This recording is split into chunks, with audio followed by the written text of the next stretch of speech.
It was late afternoon, the kind of golden summer day that made the world look like it was painted in warm honey. The gas station sat on the side of a quiet road, its blue pumps standing like silent sentinels beneath the wide, empty sky. For most people, it was just another stop along a long journey. But for Daniel Miller, it was the place where his life was about to change forever. He was standing by the pump, his old truck humming softly as fuel trickled into the tank. His shirt was unbuttoned halfway, the heat sticking to his skin, sweat running down the back of his neck. He was tired. Tired in the kind of way that didn't just sit in your body, but in your bones. Being a single dad had a way of doing that to you. You learned to live with exhaustion as if it were a quiet roommate. You learned to smile anyway because your child deserved a happy father, even if you didn't always feel like one. That's when he saw her. At first, just a figure in the corner of his vision. A woman leaning against her car, her blonde hair hanging loose over her shoulders, her white dress catching the sunlight. But when she lifted her hand to her face, Daniel noticed the trembling. She wasn't just leaning. She was covering her eyes, shoulders shaking like she was holding back sobs she could no longer contain.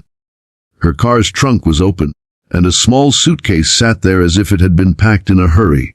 And then he noticed the boy, maybe 7 years old, sitting silently on the edge of the open tailgate, his legs swinging just enough to show he was restless.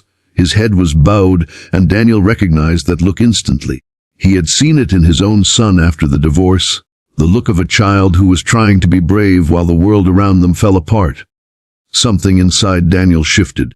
Maybe it was the memory of his own lowest days, or maybe it was that stubborn part of him that couldn't walk past someone in pain. He didn't think about it, didn't hesitate, he just walked over. Before we go deeper into this story, if you believe in kindness, in second chances, and in the power of helping strangers when they need it most, please take a moment to like this video, share it with someone who needs hope today, and subscribe to Kindness Corner. Your support helps us bring you more stories that touch the heart and remind us all of the good that still exists in the world. Daniel didn't know what to say at first. The woman was still trying to hide her tears, wiping them quickly as if embarrassed. Her hands were pale and delicate, her fingers clumsy as she tried to compose herself.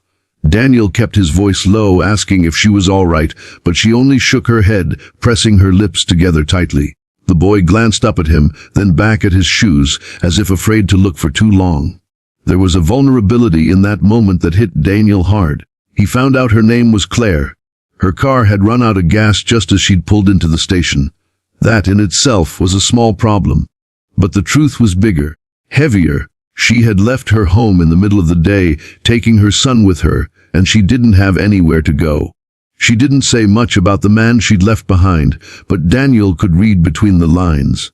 The bruised emotions in her eyes told a story she didn't have the strength to voice. Daniel had so little to give. His wallet carried just enough for the week's groceries, gas for his truck, and maybe a small treat for his boy if things went well at work. But as he stood there, watching Claire's hands tremble, he knew what he had to do. He filled her tank himself, brushing away her protests. He gave her a bottle of water from his truck's cooler and a sandwich he'd packed for his own lunch. It wasn't much, but it was something. She kept saying she'd pay him back someday, her voice breaking around the words. He just told her to focus on getting somewhere safe. They parted ways after that, the kind of goodbye that felt heavier than it should. Daniel drove home, the image of her tear-streaked face lingering in his mind like a song that wouldn't leave. Life went on. His shifts at the lumber yard, the long nights helping his son with homework, the quiet evenings where loneliness crept in like a shadow. But he didn't expect to see her again, until the next day.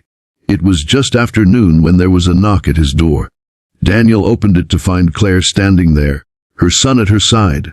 She looked different, still tired, still fragile, but there was a light in her eyes that hadn't been there before. She held an envelope in her hands, her fingers twisting around its edges. She said she'd found a way to thank him, but Daniel insisted she didn't owe him anything. She only smiled a quiet, almost mysterious smile, and asked him to come with her. What happened next was something Daniel could never have imagined in his wildest dreams. Claire led him to a quiet street just outside of town, where a small two-story house stood with a "for sale" sign in the yard. The paint was fresh, and the windows catching the sunlight, and the porch looked like it had been built for warm summer evenings and stories told in rocking chairs. She handed him a set of keys. At first, Daniel thought it was a joke, some strange, misplaced kindness he couldn't possibly accept. But Claire explained that she had the means to buy it, that she wanted to give it to him and his son because of the kindness he'd shown when she had nothing. She said it wasn't just about the gas or the sandwich. It was about the fact that, for one small moment, he had made her feel seen, safe, and human again. Daniel didn't know how to speak. He felt the weight of years pressing down on him. The endless struggle to make ends meet, the constant fight to give his boy a better life, the quiet sacrifices no one saw.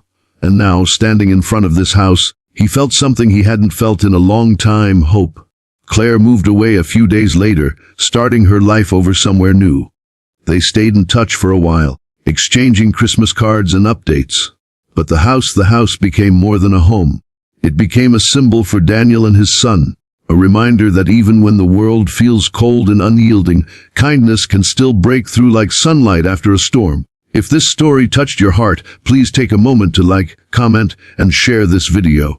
Subscribe to Kindness Corner so we can keep bringing you more real, powerful stories that remind us all of the beauty and compassion and the unexpected ways lives can change. Before we end, I have a special request.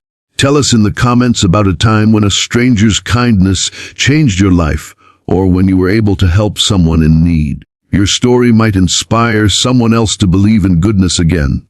Sometimes, the smallest act can become the turning point in someone's life. Daniel's story is proof of that. And maybe, just maybe, it's a reminder that we can all be someone's reason to hope again.